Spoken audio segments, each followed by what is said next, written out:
बहुत समय पहले की बात है। एक बार एक साधु के पास ध्यान साधना लगाने वाला जिज्ञासु आता है। वह साधु से कहता है कि मुझे बहुत समय हो गया है ध्यान साधना लगाते हुए, लेकिन मुझे उसका फल नहीं मिल रहा है। मुझे अपने जीवन में कोई तरक्की या कोई परिवर्तन महसूस नहीं हो रहा है। इसका क्या कारण है? यह सुनने के बाद साधु दिव्य दृष्टि से देखता है कि क्या कारण है, धर्म कर्म और योग साधना करने वाले को उसका फल क्यों नहीं मिल रहा है। दिव्य दृष्टि से साधु को जब पता चलता है तो वह साधना वाले जिज्ञासु से कहता है कि आपका पाप कर्म बहुत ज़्यादा है। आपके पापों के 7 पहाड़ थे।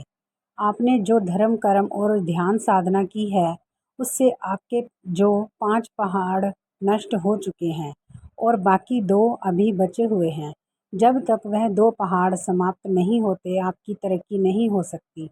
इसका अर्थ यह है कि जब इंसान को यह पता लगे कि उसके काम में बाधा आ रही है और उसके धर्म कर्म का कोई फ़ायदा नहीं हो रहा है, कोई तरक्की नहीं हो रही, तो इसका मतलब है कि उसके पिछले जो कर्म थे वह उसके साथ चल रहे हैं।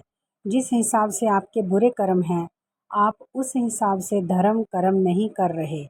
जब धर्म कर्म करने और ध्यान साधना करने से आपके बुरे कर्म और पाप नष्ट हो जाएंगे, तो उसके बाद ही आपके रास्ते में आने वाली बाधा नष्ट होगी और दुखों का नाश होगा और आपको धर्म कर्म और ध्यान साधना का लाभ होगा। कई लोगों को धर्म कर्म और ध्यान साधना करने से जल्दी फल मिल जाता है, तो इसका मतलब यह होता है कि उनके पुराने पाप पहले से ही खत्म हो चुके हैं, इसलिए वह आगे तरक्की करने लग जाते हैं। जिनके पाप कर्म ज़्यादा एकत्रित हुए होते हैं, उनको ज़्यादा धर्म कर्म और ध्यान साधना करनी पड़ती है। इसलिए इंसान को धर्म कर्म और ध्यान साधना करने के साथ साथ धैर्य रखना भी बहुत ज़रूरी है।